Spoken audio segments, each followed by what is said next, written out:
शुभोदय बच्चों।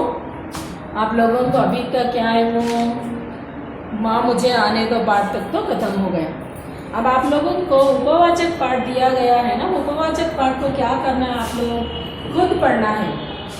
खुद पढ़कर उन प्रश्नों के उत्तर तो अपने आप लिखना है बच्चों। ये काम तो आप लोग कर लीजिए। और इसके आगे और नए पाठ के वो जाएंगे, ये आप अपने अभ्यास पुस्तिका में तो ये पाठ का उत्तर भी लिख लीजिए और आगे के वो बढ़ेंगे। कौन सा है वो? कण कण का अधिकारी। क्या है वो?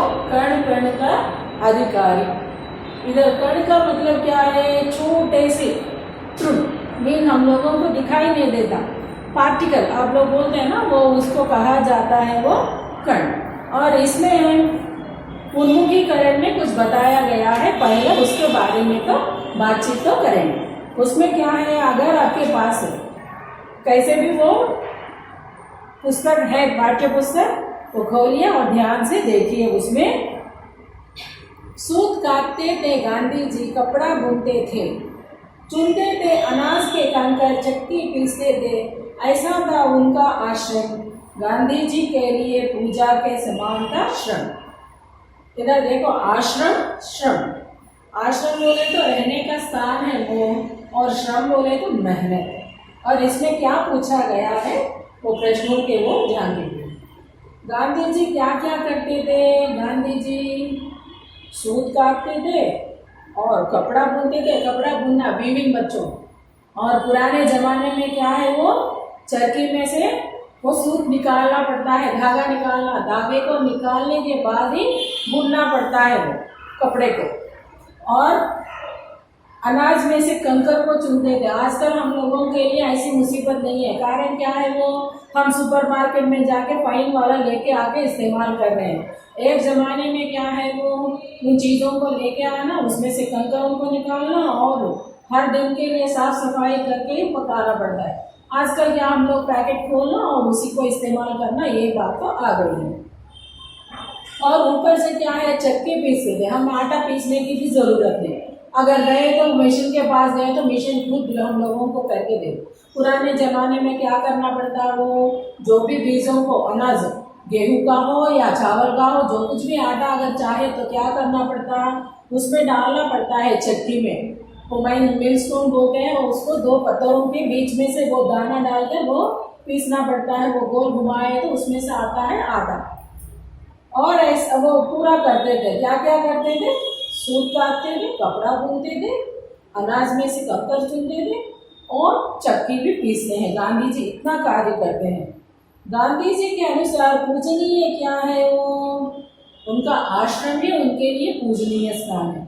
हम लोगों को पूजनीय स्थान बोले तो आप लोग खुद बोलते हैं, तुरंत बोलते हैं, क्या बोलते हैं? पूजा मंदिर।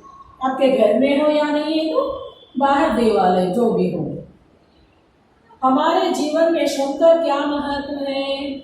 हमारे जीवन में श्रम का बहुत बड़ा महत्व है। इस पाठ में ही वही कहा गया है, जो भी मेहनत करता है, श्रम का मतलब मेहनत, जो भी मेहनत करता है उन्हीं को पहले अनुभव करने को मौका देना है। वो उसके बारे में जैसे जैसे आगे बढ़ते उसके बारे में आप लोगों को मालूम होता है।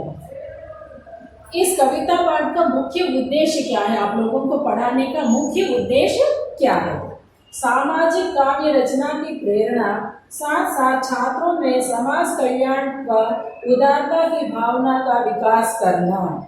सामाजिक काव्य सृजना, काव्य सृजना बोले तो खुद अपने आप सामाजिक विषयों को लेकर लिखने का, काव्य लिखने का तो आप लोग प्रयास करना। और उसके साथ साथ क्या करना है? समाज कल्याण। इधर कल्याण का मतलब सोसाइटी का शादी तो नहीं कर पाते, भलाई। इधर कल्याण का मतलब क्या है? भलाई करना है। और उदार व विशाल मीन्स हम लोगों को जो कुछ भी दूसरों की सहायता करने के लिए अपने आप को तैयार करना, ये पूरा होना है।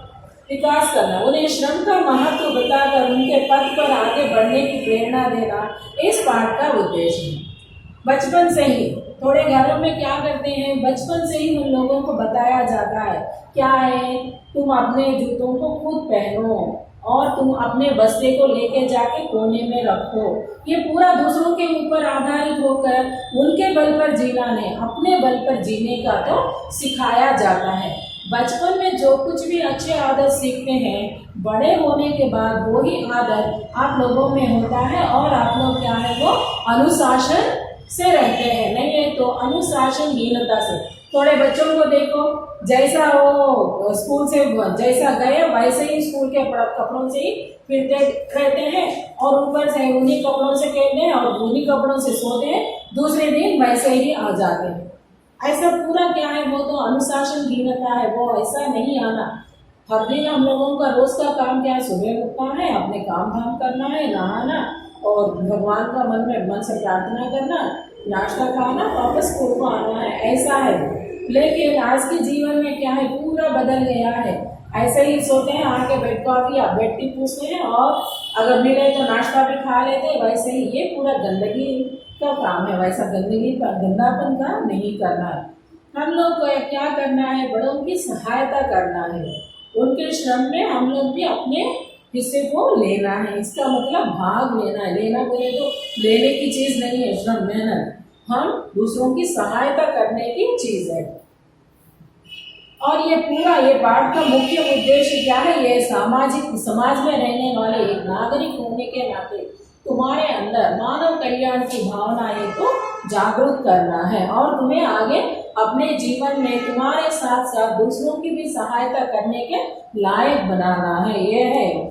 और विधा विशेष क्या है, इसमें क्या बताया गया, इस पाठ की विधा कविता है।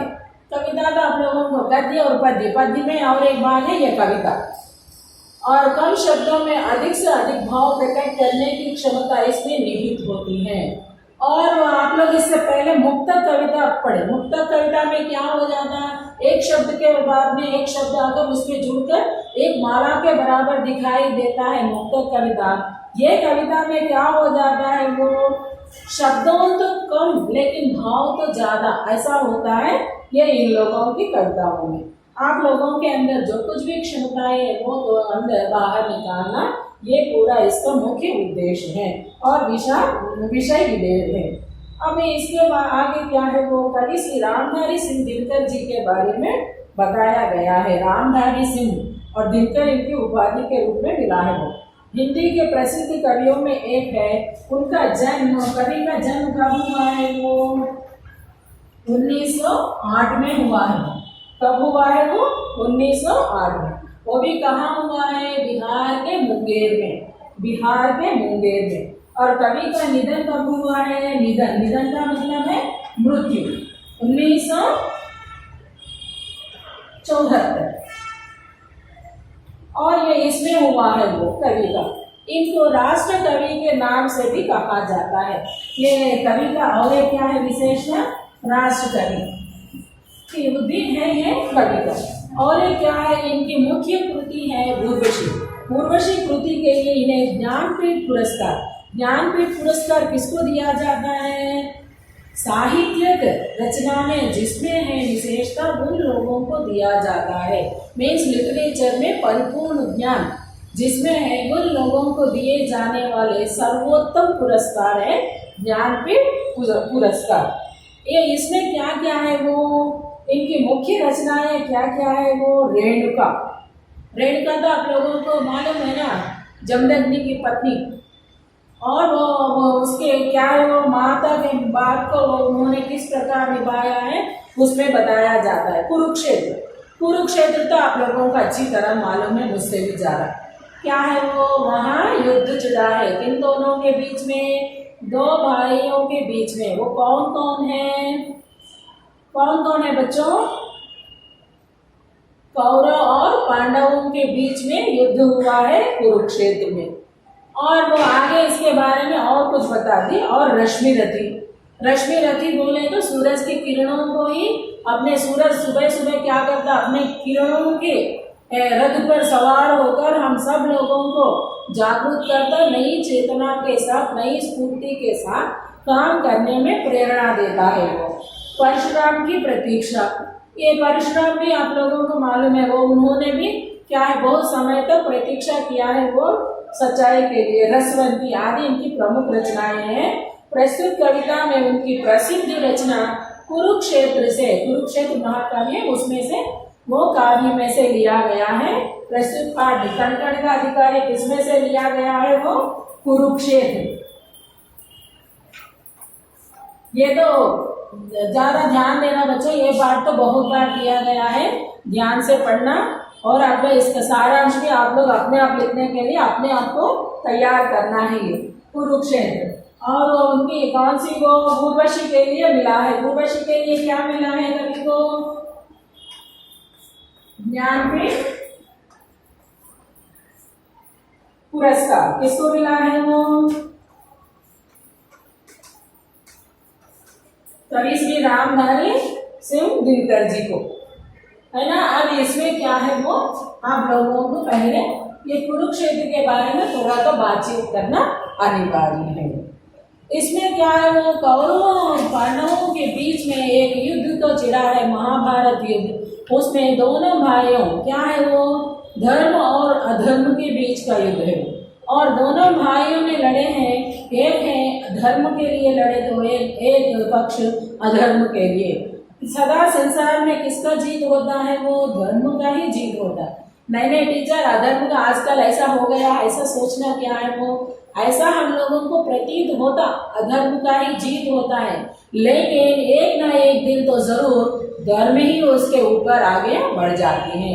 ये अब क्या है वो इसमें महाभारत युद्ध में, महाभारत युद्ध तो हो गया और दोनों पक्षों में लड़ाई तो खत्म हो गई और दोनों पक्षों का सर्वनाश भी हो गया। एक पक्ष थे समूल से नाश हो गया है वो कौरवों का, कुरुवंश का सर्वनाश होने के बाद क्या हो गया? भीष्म पितामह वो युद्ध मैदान को देखकर विचलित हो गया है, क्योंकि वो उन्होंने ये युद्ध मैंने किसके लिए किया? अपने लोगों को मारकर मैं राजगद्दी के ऊपर बैठकर किन लोगों की राज करूं? क्योंकि उधर युद्ध के मैदान में क्या है वो माँ बाप पिछले से संतान और अपाहिज लोग, वो पति वियोग पत्नी और बेटे खोकर माँ और अपने संतान को खोकर माता पिता, ऐसा अनगिनत लोग, भाई खोकर बहन, ऐसा अनगिनत लोग उनके लिए रो रहे हैं। और जो जिंदा बचे कुचे हैं वो भी कैसे हैं? अपाहिज हो गया, किसी का आंख नहीं है तो किसी का हाथ नहीं है और किसी का टांग नहीं है, और थोड़े लोगों को क्या है वो 2 टांग भी नहीं है और 2 हाथ भी नहीं। ऐसे जीवित रहे तो वो लोग अपने जीवन यापना कैसे करते हैं? इन सभी लोगों को देखकर मेरे धर्मराज, युधिष्ठिर कहा जाता है हिंदी में और तेलुगु में है तो धर्मराज कहा। धर्मराज जो युधिष्ठिर क्या करता है वो परेशान हो जाता है, अरे मैं ये राज्य के लिए, इतनी विकलाविहीन राज्य के लिए मैंने इनसे लड़ा, कितना गलती किया। अब वो भीष्म पितामह के पास जाकर वो उनसे मांगता है, मैं अब ये राज्य छोड़कर मैं जंगल में चले जाता हूँ, अब मुझे ये राज्य नहीं चाहिए, ऐसे राजगद्दी पर बैठना मुझे बिल्कुल पसंद नहीं है। वैसा वो मांगने पर तब भीष्म पितामह युधिष्ठिर को संदेश देता है, हे युधिष्ठिर, अगर तुम कानन में गए तो भी तुम्हें तो आनंद नहीं मिलता, तुम उधर भी वैसे ही बेचैनी से अपने जीवन यापना करना पड़ता है। अगर तुम्हारा मन को सच्चा शांति कहाँ मिलता है बोले तो जाओ उन राजमहल की ओर, जंगलों के ओर नहीं, राजमहल के ओर जाओ और वहां तुम्हें तो आनंद मिलता है। क्यों ऐसा क्यों कहा होगा? राजमहल में उनकी अब जरूरत है वो प्रजा की, अब जो कुछ भी प्रजा है वो उनका रक्षा करना एक राजा का परम कर्तव्य है। उनको छोड़कर एक कायर के समान अपने कर्तव्य को छोड़कर भाग रहा है, वो तो उचित नहीं है, अनुचित कार्य है। इसीलिए भीष्म पितामह ने वो उनको तो उपदेश दिया है। और इसके बारे में क्या क्या है वो आप लोगों को क्या है वो विषय प्रवेश के बाद में बता दें। मेहनत ही सफलता की कुंजी है, मेहनत करने वाला व्यक्ति कभी नहीं हारता, वह हमेशा सफल होता है, क्योंकि काल्पनिक जगत को साकार रूप देने वाला वही है, इसके कण कण के पीछे उसी का श्रम है, इसीलिए वही कण कण का अधिकार। ये विषय प्रवेश के बारे में कल आप लोगों को सविस्तार से बताता हूँ बच्चों। धन्यवाद।